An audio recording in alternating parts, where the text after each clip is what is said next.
Hi, and welcome back to Tauros All Access, the Monday edition sponsored by Minot YMCA. Tauros, I'm Lauren Hill, and this is Evan Epstein. Tauros went to Watertown, South Dakota this weekend and did not have the weekend that we thought we were going to have. Yeah, they ended up splitting the series as the Shamrocks snapped the Tauros' 13-game win streak on Friday. Tauros took a 2-1 lead into the first intermission as Noah Gibbs had his first goal of the season.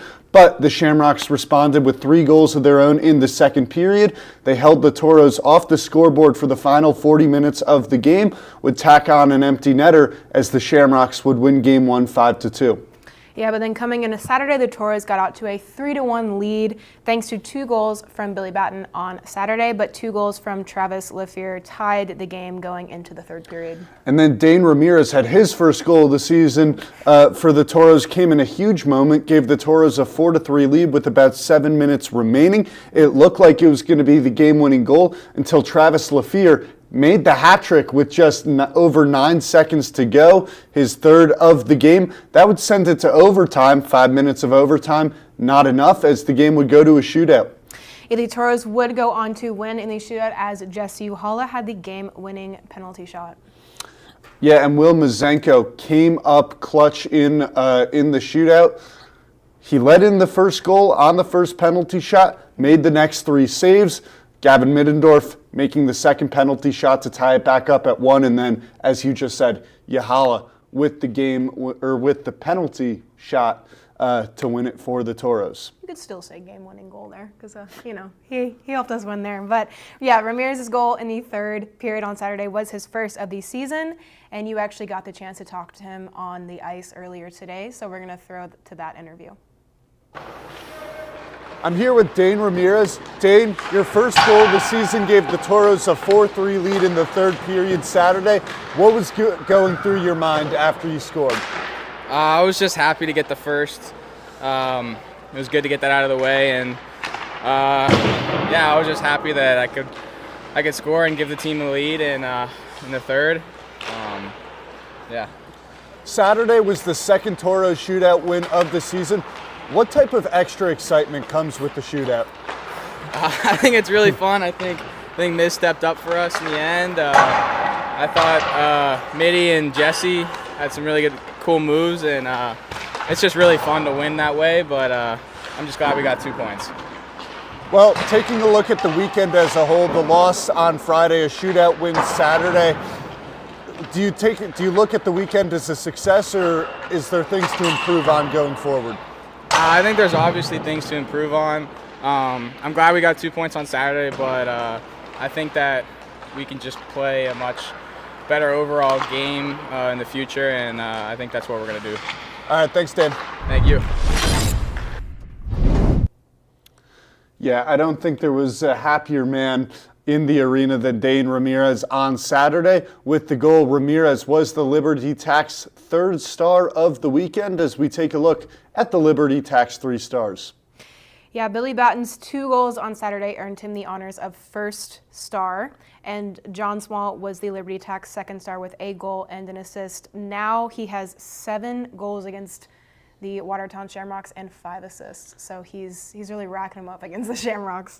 John Small loves to play against Watertown, and that goal he scored on Saturday came short-handed, was the second goal of the game, gave the Tauros a 2-1 lead, and he would pick up the goal of the week honors.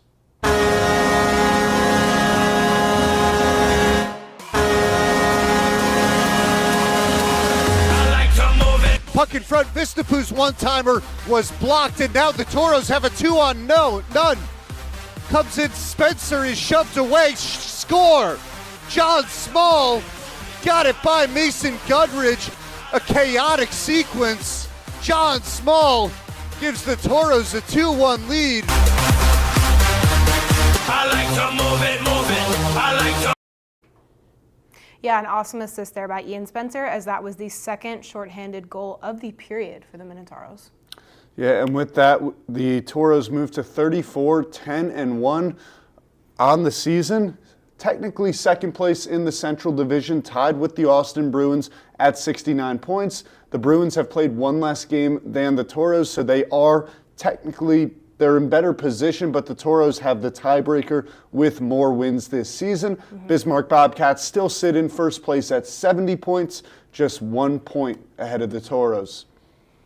Yeah, and let's take a look at the standings in Central Division. With the Wings getting swept by the Bobcats, the St. Cloud Norsemen move up into the final playoff spot as St. Cloud and Aberdeen jockey for positioning in the playoffs. And it makes for a huge weekend coming up between the Tauros and the Aberdeen Wings, right? The Wings battling for that fourth place spot, Tauros battling to get back into first place.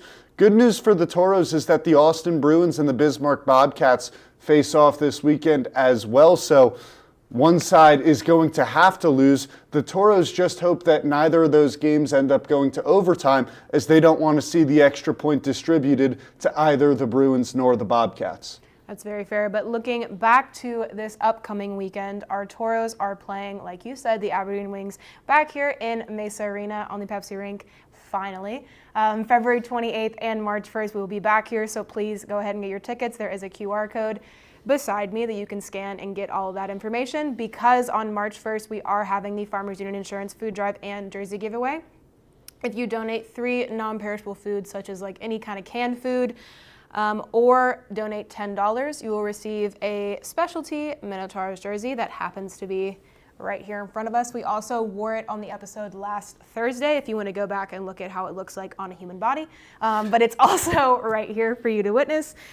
So please, go and buy your tickets for the March 1st game. We would love to have everybody sporting these awesome Farmers Union Insurance jerseys, as well as the fact that we want you in the building and we want it packed out. So other than that, like I said, please scan this QR code. You can get your tickets to upcoming games, whether that's this weekend or any of our home games in March. We are back to back here on the Pepsi rink, so we want to see you. Please get your tickets. You can get merchandise through this link as well. Any Booster Club information that you possibly could need, anything Minotaurs related is in that QR code, so please scan that. But other than that, that'll do it for today's episode of Tauros All Access, and we will see you tomorrow.